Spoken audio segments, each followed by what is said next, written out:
Halo semuanya, senang sekali saya di Octavianus bisa kembali berjumpai adik-adik semua di channel Bintang Putra. Dan pada video kali ini kita akan membahas suatu materi mengenai fisika yang sangat umum, sangat sering kalian dengarkan dan nanti akan kalian jumpai di kelas 7 SMP dan juga di kelas 10 SMA. Nama materi itu adalah pemuaian. Jadi kalian pasti sudah penasaran kan apa sih arti kata pemuaian itu? Nah, secara teori, pemuaian itu berarti proses bertambahnya ukuran suatu benda karena kenaikan suhu. Jadi bisa kita katakan bahwa hampir semua benda di dunia ini ketika mengalami kenaikan suhu, maka ia akan mengalami pemuaian atau pertambahan volume atau pertambahan ukuran. Nah, sebaliknya juga begitu, ketika mengalami penurunan suhu, benda tersebut akan mengalami proses penciutan atau pengecilan.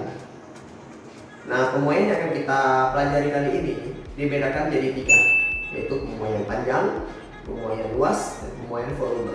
Kira-kira seperti apa sih? Tonton terus video kali ini, jangan di skip. Nah, sekarang kita akan membahas konsep mengenai pemuaian pada fisika secara lebih rinci. Jadi tadi kan di awal saya ada bilang kalau pemuaian itu dibagi jadi 3, yaitu pemuaian panjang, pemuaian luas, dan juga pemuaian volume. Sebagai contoh, saya akan menggunakan pemuaian panjang ya, karena pemuaian panjang merupakan pemuaian yang paling mudah dipahami. Oke, jadi contohnya, katakanlah saya memiliki sebatang besi dengan panjang mula-mula 1 meter. L0 sama dengan 1 meter. L0 ini merupakan panjang mula-mula. Suatu ketika, besi tersebut mengalami kenaikan suhu yang cukup besar, sehingga mengakibatkan besinya memuai atau bertambah panjang sebesar 0,1 meter. Pertambahan panjang ini kita sebut dengan delta L. Bisa kita simpulkan bahwa panjang besi sekarang adalah 1 meter ditambah 0,1 meter atau 1,1 meter. Sehingga secara tidak langsung kita sudah menciptakan suatu rumus yang sangat mudah untuk dihafal, yaitu panjang akhir merupakan panjang awal ditambah pertambahannya. Ini merupakan rumus pertama yang harus kalian pahami. Sekarang kita beralih ke rumus kedua yang harus kalian pahami, di mana rumus untuk mencari pertambahan panjang atau delta L itu merupakan panjang mula-mula dikalikan alfa dikalikan delta T. Alfa itu apa sih? Jadi alfa itu merupakan koefisien muai panjang suatu benda. Jadi benda-benda yang ada di dunia ini itu memiliki koefisien muai panjang yang berbeda-beda.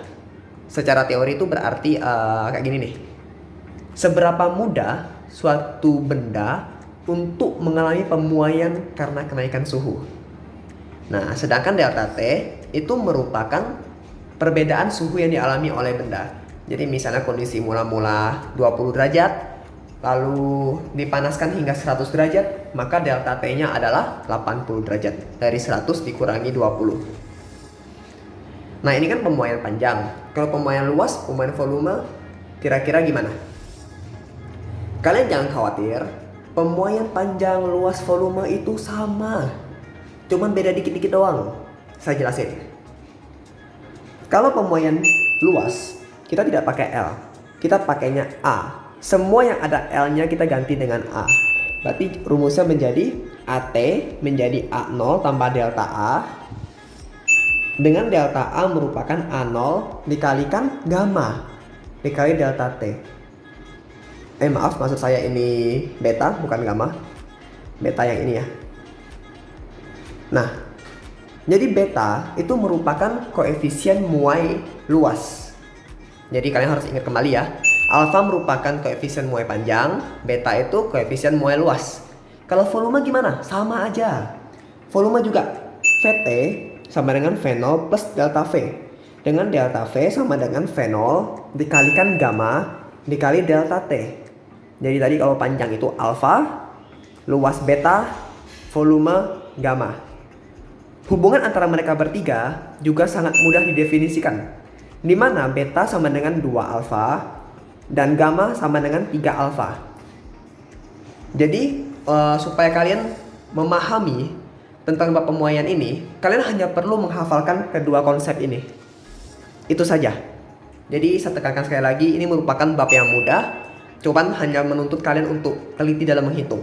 Karena biasanya nilai dari koefisien muai panjang, luas, dan volume ini sangat kecil, misalnya 0,00001 atau 0,00002. Jadi itu menuntut kalian supaya menghitung dengan teliti. Dan sekarang saatnya kita menguji pemahaman kita dengan mengerjakan sebuah latihan soal. Sebuah besi dengan panjang 1 meter kemudian dipanaskan dari suhu 20 derajat Celcius menuju 120 derajat Celcius. Jika koefisien muai panjang besi adalah 0,001, berapakah panjang besi sekarang? Dari data-data dari soal ini, kita bisa simpulkan bahwa L0 adalah 1 meter. Delta T, perubahan suhu, itu adalah 120 dikurangi 20, yaitu 100. Alfa adalah 0,001. Sekarang kita harus mencari pertambahan panjangnya dulu, atau delta L. Kita ingat lagi rumusnya tadi, delta L sama dengan L0 kali alfa kali delta T. L0 masukin 1, alfa 0,001, delta T 100. Didapatkan bahwa nilai delta L adalah 0,1 meter. Karena pertanyaan dari soal ini menanyakan panjang akhir dari besi sekarang atau LT, kita perlu memasukkan ke rumus pertama tadi, di mana panjang akhir merupakan panjang awal ditambah pertambahannya, yaitu 1 meter ditambah 0,1 meter, sehingga didapatkan jawaban akhir 1,1 meter. Akhirnya sampai juga kita pada penghujung video, dimana adik-adik tidak terlalu sulit kan materi pemoian ini. Sebetulnya materi ini tidak terlalu sulit, tidak terlalu susah, tidak membutuhkan analisa yang cukup dalam. Cuman pressure poinnya, poin yang bikin dia susah, di sini dia menuntut ketelitian adik-adik semua ketika menghitung. Kenapa begitu? Karena seperti yang kita ketahui bahwa nilai koefisien muai panjang, luas maupun volume itu kan sangat-sangat kecil, 0,00001 atau sejenisnya. Jadi itu kan menuntut kalian untuk sangat berhati-hati ketika mengoperasikan angka-angka sekecil itu. Jangan sampai kalian salah hitung, maunya kelebihan 1 atau kurang 1, sehingga mengakibatkan hasil hitungan kalian jadi salah semua. Ya, kira-kira seperti itu yang bisa saya sampaikan kepada kalian. Saya Ricky Octavianus, terima kasih.